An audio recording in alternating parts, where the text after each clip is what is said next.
تو فرمایا کہ اللہ کے ساتھ کسی کو شریک کرنا یہ سب سے بڑا گناہ ہے۔ فرمایا یا رسول اللہ اس کے بعد؟ فرمایا اپنی اولاد کو رزق نہ دینے کے ڈر اور خوف کی وجہ سے قتل کرنا۔ فرمایا اس کے بعد؟ فرمایا زنا کرنا اپنی پڑوسن والی کے ساتھ۔ زنا تو ویسے کسی دور والی عورت کے ساتھ بھی برا ہے، لیکن پھر پڑوس والی کے ساتھ اس اور زیادہ برا ہے کہ وہ پڑوس میں رہتی ہے اور پڑوس والا آپ پر بھروسہ اعتماد کرتا ہے۔ تو فرمایا کہ ان کو قتل نہ کیا جائے۔ رزق کا ذمہ وہ اللہ کے اوپر ہے، اور اللہ رب العالمین اپنے بندوں کے لیے رزق کا بہترین انتظام کرتے ہیں۔ جب وہ اللہ کسی جانور کو نہیں بھولتا تو انسان وہ تو اشرف المخلوقات ہے۔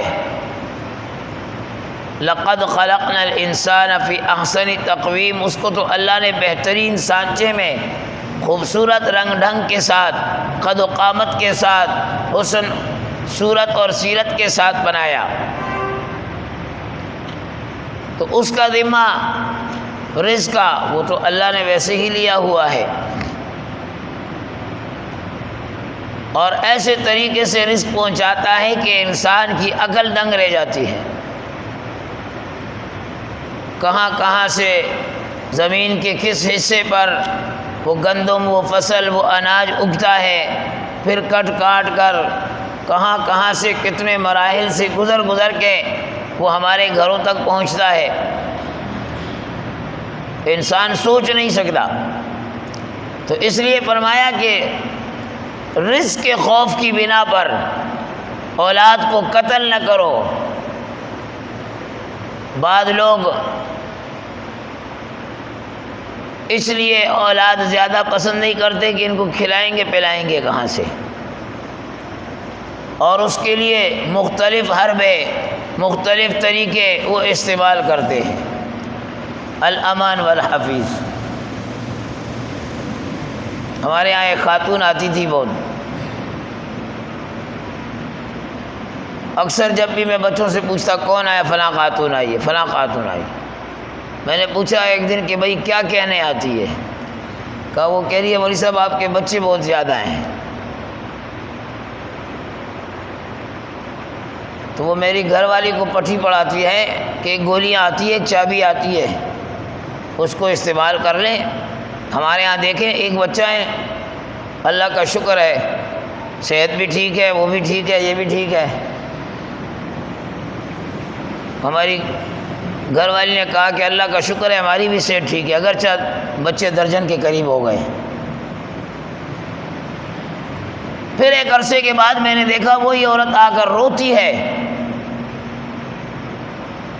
اور رو رو کر کہہ رہی ہے کہ مولوی صاحب کو کہو کہ دعا کرے، ہمارے بچے کو 8 سال ہو گئے ہیں، ہم دوبارہ اللہ سے مانگ رہے ہیں، دوبارہ بڑی دوائیاں استعمال کر لی ہے، لیکن اولاد کا نام و نشان بھی نہیں ہے۔ مقابلہ اللہ کی ذات سے ہو رہا ہے۔ نہیں وہ ایک بچہ تھا، اس کی پرورش اچھی، اس کا کھانا پینا اچھا۔ اللہ کے ارادے کا نام کن ہے فیکون، وہ وجود میں ہو جاتا ہے جب اللہ نے ارادہ کر لیا ہے۔ جس کو اللہ نے پیدا کرنا ہے دنیا میں، لاکھ کوششیں کر لو وہ دنیا میں آ کر رہے گا، اور جب اللہ نے آنے کا انتظام رکھا ہے، اس کو لانے کا انتظام رکھا ہے، تو اللہ نے اس کے رزق کا بھی انتظام کیا ہوا ہے۔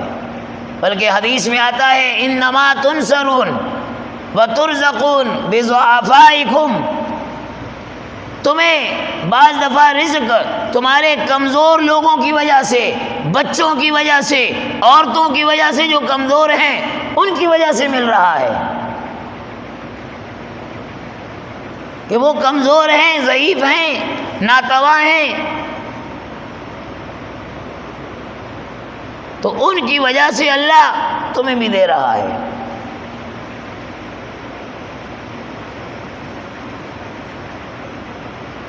جیسا وہ ایک حدیث میں آتا ہے کہ اگر یہ چوپائے دو پائے نہ ہوتے، یہ جانور نہ ہوتے، تو گناہوں کی وجہ سے اللہ آسمان سے بارش کا قطرہ بھی نہ برساتا، تو میں یوں ہی مار دیتا۔ لیکن ان کی وجہ سے کہ ان پر اللہ ترس کھا کر آسمان سے بارش کو برساتا ہے، جس سے یہ انسان جو اللہ کا نافرمان ہے، نافرمانیاں کر رہا ہے، یہ بھی مستفید ہو رہا ہے۔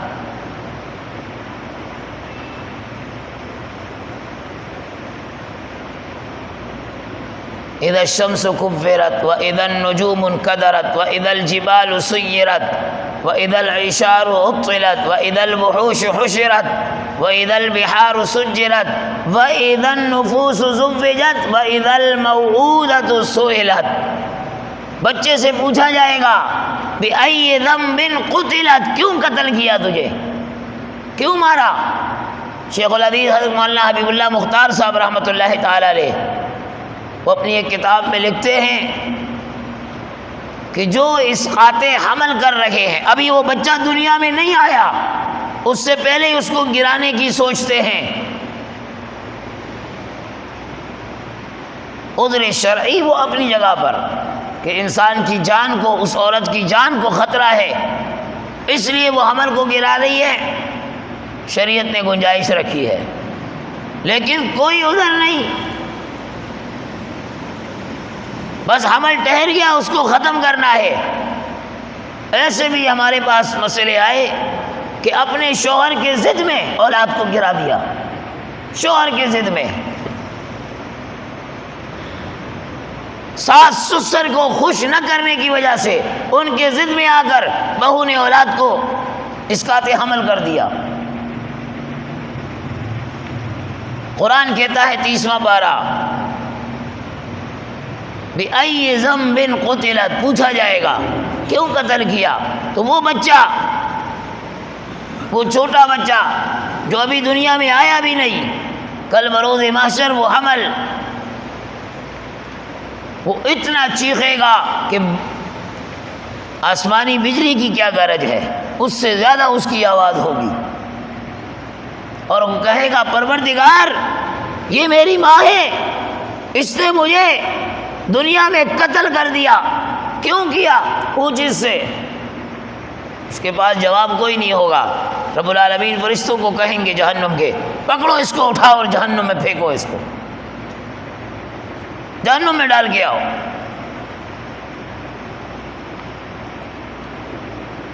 تو اکثروں کو دیکھا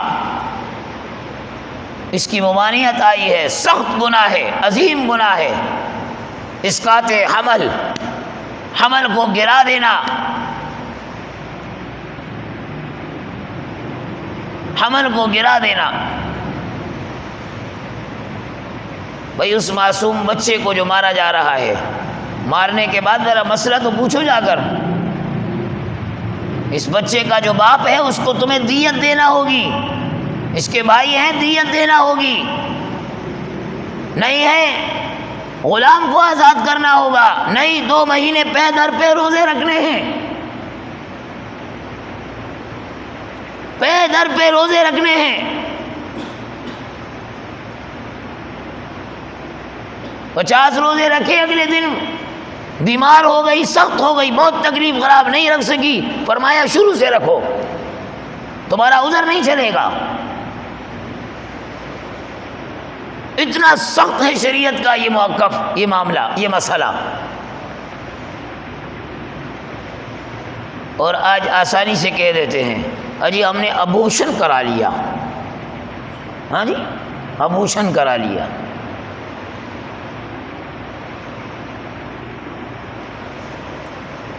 اور آج اس پر زور دیا جاتا ہے، 2 بچے بہت ہی اچھے، چھوٹا گھرانہ، خوشحال گھرانہ۔ ہمارے مفتی صاحب رحمۃ اللہ تعالی علیہ حضرت شیخ مفتی ظفر علی خان صاحب نور اللہ تعالی مرقدہ، کہ ایک پٹھان نے ایک بچے کا نام زبردست خان رکھا، میڈیا والے پہنچ گئے، ان کی عادت ہے نا، جہاں کوئی ایسی خوش آئند بات ہو تو فوراً پہنچ جاتے ہیں۔ نہیں یہ سمجھ میں نہیں آ رہے، یہ زبردست خان۔ اس نے کہا جی 12-13 بچے تھے میرے، لیکن اب میں نے کہا کہ بھائی اس کو نہیں رکھنا، اب بچے کا سلسلہ ختم۔ کہتے پھر بھی اللہ نے دے دیا تو میں نے اس کا نام زبردست خان رکھا، کہ میں نہیں چاہتا تھا لیکن وہ زبردستی آ گیا خود ہی، اس کا نام ہی زبردست خان ہو گیا۔ بھئی اولاد اللہ کی بڑی نعمت ہے۔ یا ہمارے پاس ایک نمازی آئے، میں نے ان سے کہا مبارک ہو آپ کا پوتا ہوا ہے، اس کے چہرے پر ایسی پریشانی کے بل۔ کہا مولوی صاحب کیا مبارک ہو، مہنگائی اتنی ہے اور بیٹا میرا دبا دب جو ہے نا بچوں کو پیدا کر رہا ہے، الامان والحفیظ۔ جن کے ہاں نہیں ہے ان سے پوچھو قدر و قیمت، اللہ کا شکر ادا کرے، اس ڈر سے کہ ان کو کھلائے گا کون پلائے گا کون، اللہ کی قسم اللہ نے اپنے ہاتھ میں رکھا ہے، رزق کا معاملہ اللہ نے اپنے ہاتھ میں رکھا ہے۔ ہم اپنے اکابر کی تاریخ پڑھتے ہیں تو حیران رہ جاتے ہیں، اپنے بزرگوں کے واقعات پڑھتے ہیں۔ ایک بزرگ ایک مسجد میں مقیم ہو گئے، اعتکاف کی نیت کر لی۔ ایک دن گزر گیا پورا دن، جس امام نے نماز پڑھائی اس امام نے دیکھا کہ یہ مسافر لگتا ہے، اس سے پوچھ لیا بزرگوں کیا حال ہے، خیریت سے؟ بزرگوں آپ کا کسب معاش، کھانے پینے کا کوئی انتظام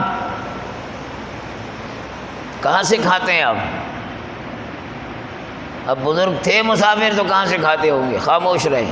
انہوں نے پھر وہی سوال دہرایا، تیسری مرتبہ پھر سوال دہرایا کہ بھئی آپ کیسے کھاتے ہیں؟ تو انہوں نے کہا جان چھڑانے کے لیے پڑوس میں ایک یہودی رہتا ہے، وہ 2 روٹیاں دے کے جاتا ہے مجھے، ایک یہودی رہتا ہے وہ 2 روٹیاں دے کر جاتا ہے۔ امام صاحب نے کہا ہاں اب کسب معاش آپ کا صحیح ہے، اب ٹھیک ہے، اب ٹھیک ہے آپ کا۔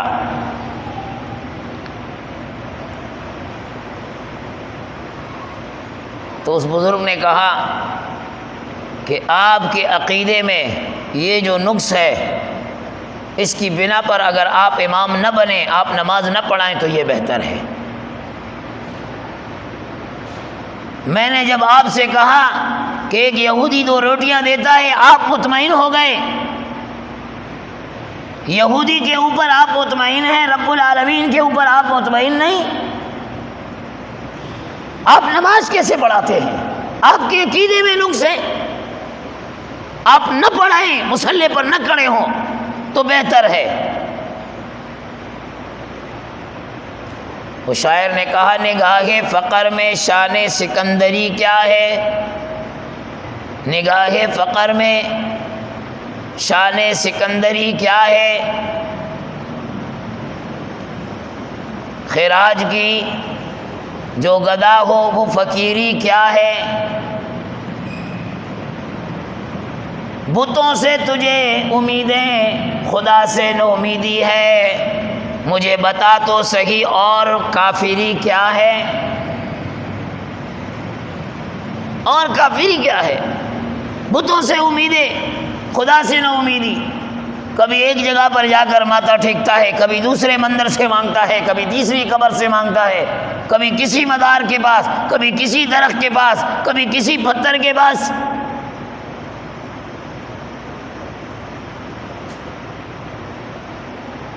الامان والحفیظ۔ قبروں میں بڑی قبر جناب محمد الرسول اللہ کی، آپ دیکھیں وہ محمد الرسول اللہ طریقہ بتلا کے گئے۔ آپ خانہ کعبہ میں گھومیں، وہ طواف عبادت ہے، آپ حجر اسود کو چومیں، وہ عبادت ہے، فرمایا آؤ طواف کرو عبادت ہے، حجر اسود کو چومو عبادت ہے، مقام ابراہیم پر 2 رکعت پڑھو عبادت ہے، صفا مروہ میں دوڑو عبادت ہے۔ تو مکہ عبادت کے لیے، مکہ جب آؤ عبادت کے لیے، اور مدینہ میں کیا کہا کہ میری قبر پر آؤ زیارت کے لیے، عبادت کے لیے نہیں کہا، میری قبر پر زیارت کے لیے آؤ، عبادت کے لیے نہیں۔ وہاں چومنا، جھکنا، رکوع کرنا، دوڑنا سب عبادت۔ مجھے بتا تو صحیح اصل کافری کیا ہے اور کافری کیا ہے؟ بتوں سے امیدیں، خدا سے نہ امیدی۔